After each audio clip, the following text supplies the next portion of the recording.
নমস্কার বন্ধুরা, প্রতিমার রান্নাঘরে সব বন্ধুদেরকে স্বাগত জানিয়ে শুরু করছি আজকের রেসিপি। আজকে আমি ঢ্যাঁড়স আর রুই মাছ দিয়ে দুর্দান্ত টেস্টি একটা রেসিপি তোমাদের সাথে শেয়ার করব। সব সময় একই রকম ঢ্যাঁড়সের রেসিপি কিংবা রুই মাছের রেসিপি না বানিয়ে একবার এই পদ্ধতিতে রুই মাছের রেসিপিটা বানিয়ে দেখো। এই একটা তরকারিতেই সবাইয়ের খাওয়া হয়ে যাবে আর অন্য কোনো রেসিপি লাগবে না। আমি এখানে 250 গ্রাম ছোট সাইজের একেবারে নরম ঢ্যাঁড়স গোটা অবস্থায় ধুয়ে এখন শুধু ঢ্যাঁড়সের 2 সাইড কেটে বাদ দিয়ে দিচ্ছি। আমি এখানে আমার যতটা পরিমাণ লাগবে ততটা নিচ্ছি, তোমরা তোমাদের ফ্যামিলি মেম্বার অনুযায়ী ঢ্যাঁড়স নিও। দেখো, সব ঢ্যাঁড়সগুলো আমার একই রকমভাবে কাটা হয়ে গেছে, আর যেহেতু ঢ্যাঁড়সগুলো সবই একেবারে কচি নরম, সেই জন্যে সব গোটাই রেখেছি। আর এর সাথে নিয়ে নিচ্ছি 4 পিস রুই মাছ। আমি মাছকেও খুব ভালো করে ধুয়ে নিয়েছি। এখন এই মাছে আর ঢ্যাঁড়সে দুটোতে মিলিয়েই দিয়ে দেবো পরিমাণ মতো লবণ, আর দেব পরিমাণ মতো হলুদ, আর দিচ্ছি এতে 1/2 চামচ শুকনো লঙ্কার গুঁড়ো, আর দেব জিরে গুঁড়ো 4 চামচের 1/2 চামচ, ধনে গুঁড়ো দেব তার থেকে একটু বেশি, 1/2 চামচের একটু বেশি, আর দিচ্ছি পরিমাণ মতো অল্প চিনি। এবার হাত দিয়ে ভালো করে সব মশলাগুলোকে মাছের মধ্যে আর ঢ্যাঁড়সের মধ্যে মাখিয়ে নেব।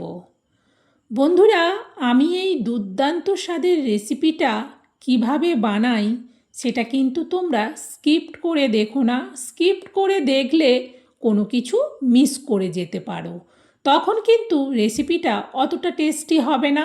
তাই আমি কিভাবে এই রান্নাটা করব সেটা কিন্তু আমার সাথে থেকে শেষ পর্যন্ত পুরো রেসিপিটা দেখো। আর আমার দেখানো পদ্ধতিতে একদিন বানালে বুঝতে পারবে যে রেসিপিটা সত্যিই কতটা টেস্টি হয়। দেখো, মাছের মধ্যে আর ঢ্যাঁড়সের মধ্যে সুন্দরভাবে সব কিছু মাখানো হয়ে গেছে। এইভাবে যখন সব কিছু মাখানো হয়ে যাবে তখন এটাকে সাইডে রেখে দেবো। আর এতে দেওয়ার জন্যে আমি নিচ্ছি 1/2 নারকেলের মালা। যেহেতু 4 পিস মাছ আর ঢ্যাঁড়স আছে সেই জন্যে 1/2 নারকেল নিচ্ছি। এই 1/2 হলেই হয়ে যাবে। এবার এই 1/2 নারকেলটাকে আমি ভেঙে ছোট ছোট টুকরো করে নেব। দেখো, সুন্দরভাবে নারকেলগুলোকে ভেঙে ছোট ছোট টুকরো করে নিয়ে ধুয়েও নিয়েছি। এখন এই নারকেলের টুকরোগুলোকে মিক্সার জারের মধ্যে নিয়ে নিচ্ছি।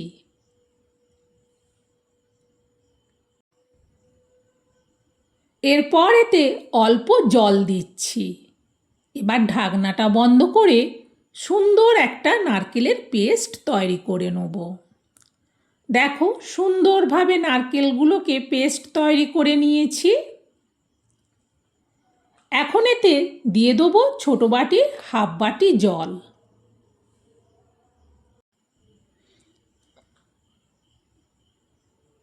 একটু চামচ দিয়ে নাড়িয়ে দেখে নিলাম। এখন এটা ছেঁকে নেব। সেই জন্যে আমি একটা বড় জায়গার মধ্যে চালুনির দ্বারা এটাকে ছেঁকে নিচ্ছি। পুরোটাই ঢেলে নিলাম।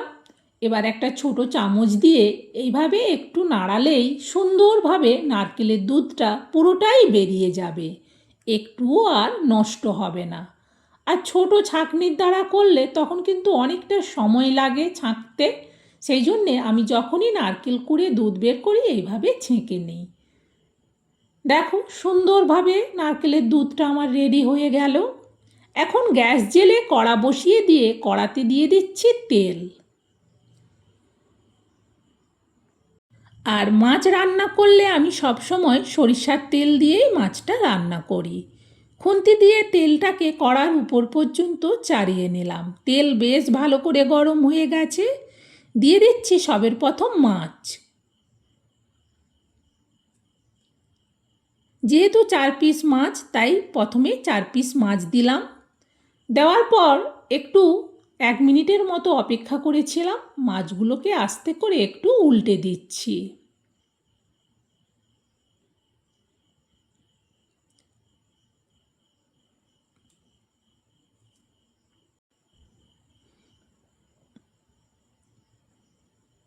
এক সাইড শুধু এভাবে উল্টে নিলেই হয়ে যাবে। এরপর দিয়ে দেবো উপর থেকে মাখা ঢ্যাঁড়সগুলো। আর এই জায়গাটা ধুয়েই পুরো নারকেলের দুধটা আমি দিয়ে দিলাম। এতে আর একটুখানি জল দেব। এবার খুন্তি দিয়ে ভালো করে একটু নাড়িয়ে দেখে নেওয়ার পর এটাকে এবার ঢেকে দিচ্ছি। ঢেকে দিয়ে গ্যাসটাকে বাড়িয়ে দিলাম, তাহলে তাড়াতাড়ি ফুটে উঠবে। ফুটে ওঠার আওয়াজ হতেই আমি কড়ার থেকে ঢাকনাটা সরাচ্ছি। দেখো কতটা সুন্দরভাবে তরকারিটা ফুটে গেছে। খুন্তি দিয়ে ভালো করে একটু নাড়িয়ে দেখে নিলাম। দেখে নেওয়ার পর এতে আমি দিয়ে দিচ্ছি পেঁয়াজের পেস্ট। একটা বড় সাইজের গোটা পেঁয়াজের হাফ দিলাম, পুরো পেস্টটা দিলাম না, হাফ হলেই হয়ে যাবে। খুন্তি দিয়ে ভালো করে নাড়িয়ে নেওয়ার পর এটাকে ঢেকে দিচ্ছি। এবার কিন্তু গ্যাসটাকে মিডিয়ামে করে দিলাম। মিনিট 3 বাদেই কড়ার থেকে ঢাকনাটা সরাচ্ছি। দেখো তরকারিটা কিন্তু ফুটছে এখনও। গ্যাসটা মিডিয়ামে রেখেছি।